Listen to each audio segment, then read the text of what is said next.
Hello, everyone. Welcome to the Why I Need podcast. Thank you for joining us. And if you haven't subscribed, please make sure you subscribe, like, and engage us in the comment section. So, what we're talking about today is Quam 2.0.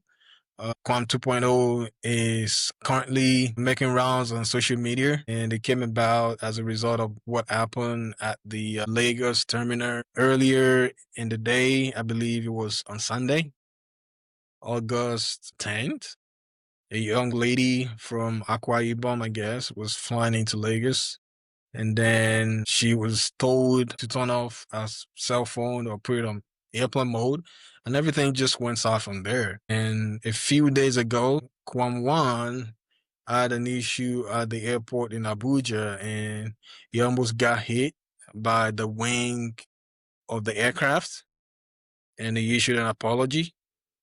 And we don't know if the 6 month ban that was given will still stand, or maybe they'll just pardon him. Because a lot of people have been calling for him to be pardoned. Mrs. Abike Dabi has called for him to be pardoned. She says to her is human. A lot of people have been giving that flag for that on X. On Sunday, this lady had an issue at the airport and she was basically carried out of the aircraft and she was still throwing tantrums, still throwing fit like a baby.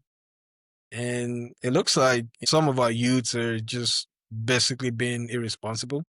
It wouldn't have cost her anything to just listen to the hostess and turn on our airplane mode. Some people were saying maybe it's her first time of flying and she didn't really know everything needed of her or what the requirements are when boarding an aircraft. So I think it's basically indefensible. Basically, what Kwan Wan did was indefensible as well. And a lot of people have been calling for her to be released if Kwan Wan would not be held responsible. Some people are also saying that you can't compare what Kwan Wan did to what she did. Kwan Wan basically assaulted uh, the pilot by throwing his drink on her. And this lady assaulted one of the hostesses by hitting her, by insulting her, verbal abuse, physical abuse. So a lot of people are saying maybe both are not comparable. What do you think? Do you think both are comparable, and do you think both of them should be in the prison or in the jail, cooling down until they figure out the width of their sins? For me, I mean, I don't really have a skin in the game. It doesn't really affect me anyway. But I think the law should be applied equally to both of them, to K1 and then to the lady. By now, or now, we understand that she's been charged to court, and then she's basically waiting for her court date in Kirikiri. So she's been remanded. K1 is working free, probably still hustling, having time to set ring light, putting media people together, PR, putting out PR, having people, begging for him, Dabiri, MC Oluomo, and a whole host of other people. Both of them, their behavior, in fact, I would say the lady behaved much more better than K1, because basically K1 was trying to stop an airplane. I was listening to a program today on the YouTube, and that lady, she spoke in a way that I never thought about it. She was like, for K1 to have thought of stopping an airplane, he must have been heavy on, alcohol, whatever. That there is no way any sensible or reasonable person without any influence will dare to stop an airplane. And I never thought about it in that way. So this is not me excusing the behavior of that lady on the Ibom Air. And if you look at, if you take time to look at the backstory, it looks like that thing happened right immediately they want to take off in Akwa Ibom. I think it basically started by the air hostess, telling her to turn off her phone because the plane is about to take off. And she started throwing a fit and then probably did not see the reason why. According to you, maybe this is her first time flying. She probably did not, do not know the protocols. But the whole thing escalated when they got to Lagos. She refused to come down from the flight and waited patiently for the person that told her to turn off her phone for the plane to take off, or put it in an airplane mode for the plane to take off. And when she eventually saw the air hostess, she stepped on her In fact, she did so many things to her, remove her wigs, hit her so many times. I think that was why the air hostess called the security, and that was the air hostess tried to stop her from disembarking from the airplane, so that the security people will come and take charge of the situation. For me, what has happened has happened. I think the airlines look into retraining, training their staff on how to handle these situations like this. I think this also could have been avoided. If you are into law enforcement or you are into like a public service and stuff like that, the biggest thing for you to learn is how to de-escalate situation, not how to escalate it, because a lot of us will walk around with problems, we walk around with burdens, we walk around with a lot of stuff that any little thing can flare us up. You never know how she left home, you never know why she's flying to Lagos, you never know what kind of phone call she received while she was at the airport. And that is why the law enforcement, they teach, they focus very much on de-escalation, because you never know how somebody is faring. For passengers, I think once you have decided to fly with any airline, for that matter, once you've submitted yourself to be flown to any place, I think you should try as much as possible to follow all the rules, all the safety measures, to ensure a safe flight, to ensure that you get to your destination. I don't think the air hostesses, they just do that for formality. I think there is a reason behind whatever they do, and I think is our responsibility to follow the rules and make sure that everybody have a very good flying experience. I disagree with you on a lot of things that you said, especially with the lady. No matter what your psychological state is, you should be following the law. You should be respectful to people.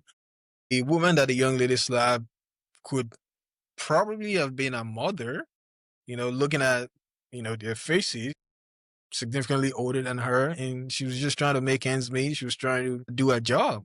And this lady came out being disrespectful and just eating her and disrespecting her. So I think the lady is rude. I don't know her, but based on what happened, no matter what the air hostess might have said to her, that is not enough to trigger the craziness out of her. That's not enough to trigger her to make those bad decisions that landed her in the prison. So I'm sure she's going to be there for a very long time, unfortunately for her, at least maybe 6 months to 24 months. But maybe when she comes out, she'll learn to respect elders. She'll learn to respect people's privacy. And I've heard a lot of people flying in Nigeria and making phone calls on the aircraft when the aircraft is about to take off. And people will be telling them to put the phones down and turn it off, or put it on airplane mode. It looks like we don't respect each other. We don't respect people's privacy. I understand when you're in your own little world, you don't want to know what other people are going through or what challenges they're facing. But when you're in a public space, you need to act appropriately. You need to act in a way that, dignifies you if you don't want to be undignified. Right. So I think it's important that our youth start to respect their elders, they start to follow the law, because everyone is just acting crazy, acting entitled in Nigeria at this point. At one point, I think I didn't hear her, I didn't see the video where she said, do you know who I am? It's just like, do you know who I am syndrome? It's all over the place, whether you're poor or whether you're rich. But the good thing is, if you're rich, you're able to get away with it. But if you're poor, you're going to have to pay some penalty. And she's going to find out that we have two tiers of justice for people in Nigeria. One for the rich folks and influential people, and the other one for poor people, just like her and every other Nigerian, right? So it's unfortunate. And I believe the air hostess could have done a better job of de-escalating the situation. But when someone is coming at you, being disrespectful, assaulting you, all you can do is to try to protect yourself, right? All you can do is to be in defense mode and try to defend yourself and keep yourself safe so you can get back home to your family members. Yeah, that's correct. And in fact, there is a popular saying that you cannot control what people do. Okay, you cannot control how people treat you, but you can control your reaction. Okay. That is, I'm speaking from that angle when I said you never know how she left home, you never know what she's going through. I agree that regardless of her reason, it's not enough reason to disrespect people and stuff like that. But people will treat you however they want to treat you. People will talk to you however they want to talk to you. But how you treat them back or how you react will determine the whole outcome. That could even be that could even be difference between you getting home to your family and not getting home to your family. So maybe I'm talking like this because of some kind of experience that I've had in the past. So your reaction could be the difference between you going home and go meet your family and not going home and just being probably maybe straight up go to the hospital or maybe straight up go to the morgue. So it depends, but your reaction, how you react will determine that.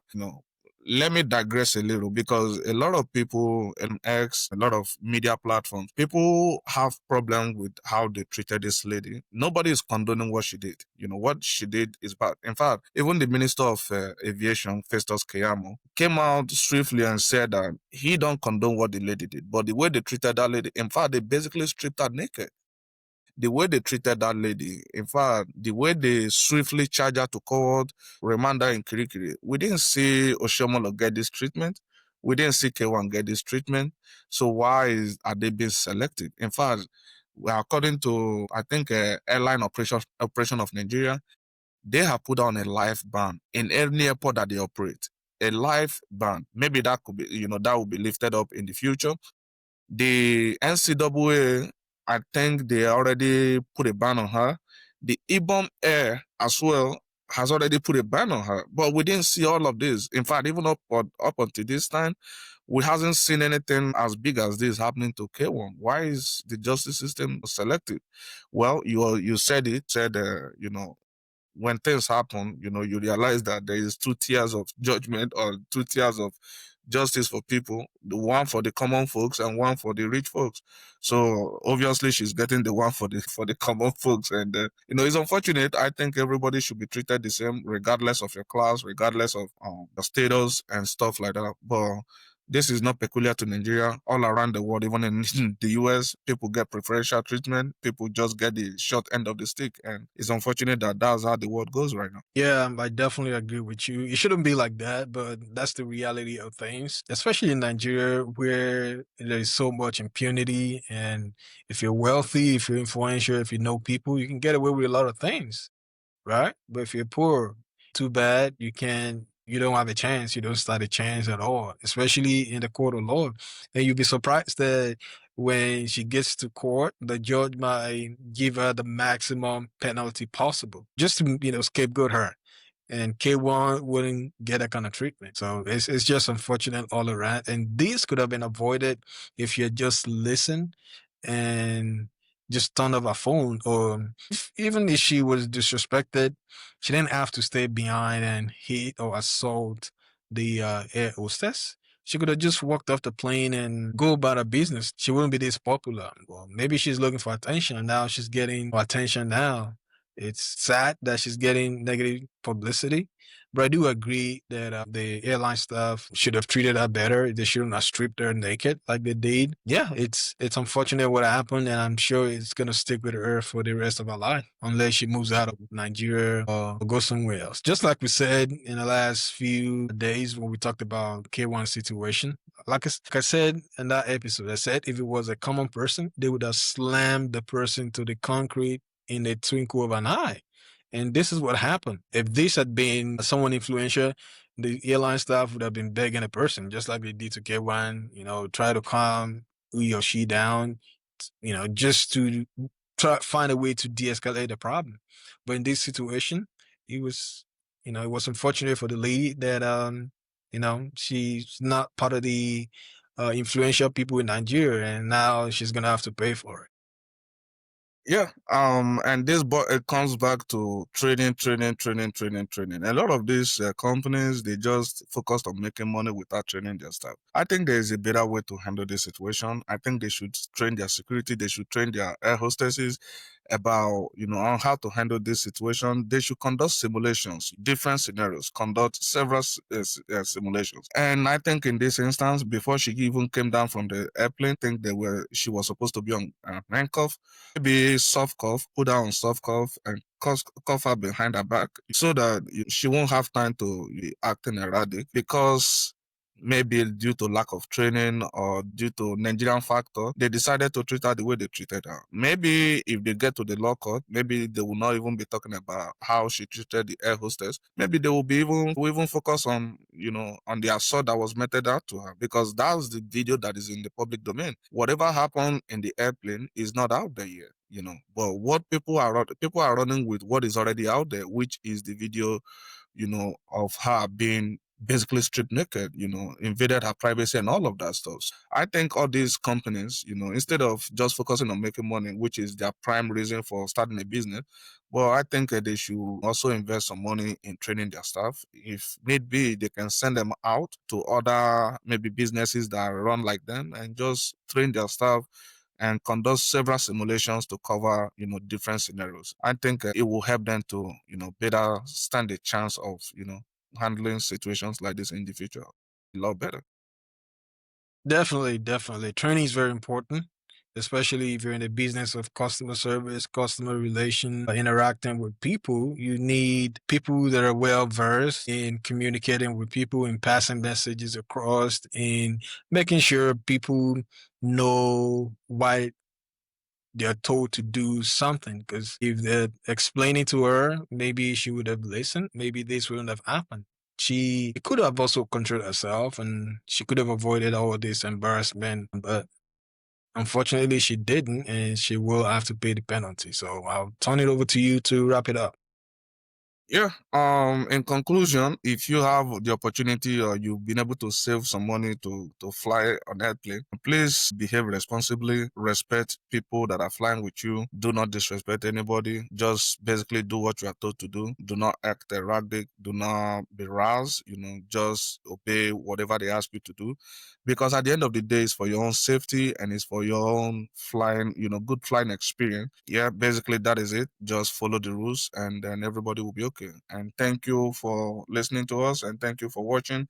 And also thank you for your support and we will see you on the other side.